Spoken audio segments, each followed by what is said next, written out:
Top quality और consistent performance के लिए सिर्फ सिल्वर पंप्स नाम याद रखना। नमस्कार, स्वागत है आपका TV9 भारतवर्ष के स्पेशल बुलेटिन में। आपके साथ मैं हूं सुमेरा खान। इस वक्त की बड़ी खबर आपको बता दें, मध्य पूर्व में टकराव का नया दौर शुरू हो गया है। ईरान और इजरायल दोनों एक दूसरे पर मनोवैज्ञानिक दबाव बनाने में जुटे हुए हैं और ये जाहिर कर रहे हैं कि वो दूसरी जंग के लिए भी बिल्कुल तैयार हैं। लेकिन इजरायल का ध्यान ईरान के साथ साथ यमन पर भी है। इजरायल हूती को सबक सिखाने के लिए यमन पर धावा बोल सकता है। इजरायल के रक्षा मंत्री ने इसकी चेतावनी भी जारी कर दी है। यानी ये साफ है कि मध्य पूर्व में वार पलटवार का दौर थमने वाला नहीं है। मध्य पूर्व के हालात पूरी दुनिया को मुश्किलों में डाल सकते हैं। इसी से जुड़ी बड़ी खबर यह कि ईरान ने जारी किया है हमले का एक नया वीडियो। बीरशेबा पर हमले का वीडियो ईरान द्वारा जारी किया गया। 20 जून को बीरशेबा पर हमला हुआ था, जिसकी वजह से इजरायल में बड़ा नुकसान हुआ था। अब ईरान की तरफ से इसका वीडियो जारी किया गया है। दिखाया गया है कि किस तरह से यह हमला किया गया। दोनों तरफ से, ईरान और इजरायल दोनों तरफ से, अब जबकि सीज फायर घोषित किया गया है उसके बाद से लगातार ये वीडियो जारी किए जा रहे हैं। बताया जा रहा है कि उनके निशाने कितने सटीक थे, उन्होंने किस तरह से नुकसान पहुंचाया एक दूसरे को। ईरान की तरफ से जो ये वीडियो जारी किया गया है, इजरायल में ईरान द्वारा किए गए हमले का है। बीरशेबा में जो हमला किया गया था उसके बाद किस तरह का नुकसान वहां हुआ था, उसका ये वीडियो ईरान ने जारी किया है।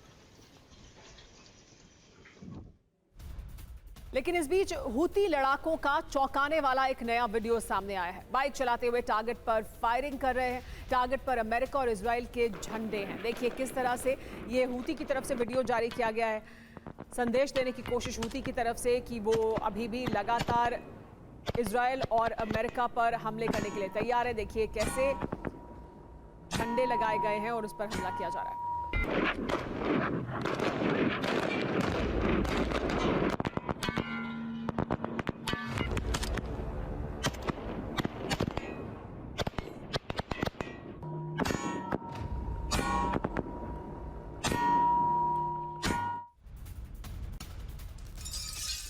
इस बीच सीरियाई डिफेंस मिनिस्ट्री का वीडियो भी सामने आया है। 76वीं डिवीजन के 3000 लड़ाके एक साथ दिखे हैं इस वीडियो में। सड़कों पर परेड निकालकर शक्ति प्रदर्शन किया है। देखिए 76वीं डिवीजन है जिसके लोग सड़क पर निकले। ये जो लड़ाके हैं 76वीं डिवीजन के हैं। सीरिया में ये वीडियो जारी किया गया। सीरियाई डिफेंस मिनिस्ट्री ने ये वीडियो जारी किया है और दिखाया है अपनी शक्ति को। सड़कों पर परेड निकालकर शक्ति प्रदर्शन किया गया सीरिया के इन लड़ाकों द्वारा।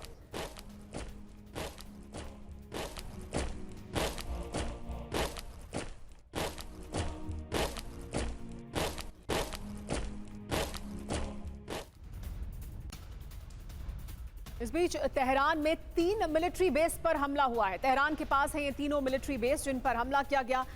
लगातार तेहरान से इस तरह की तस्वीरें और जानकारी सामने आ रही हैं जो ये बताती हैं कि तेहरान में अभी भी हालात ठीक नहीं हैं।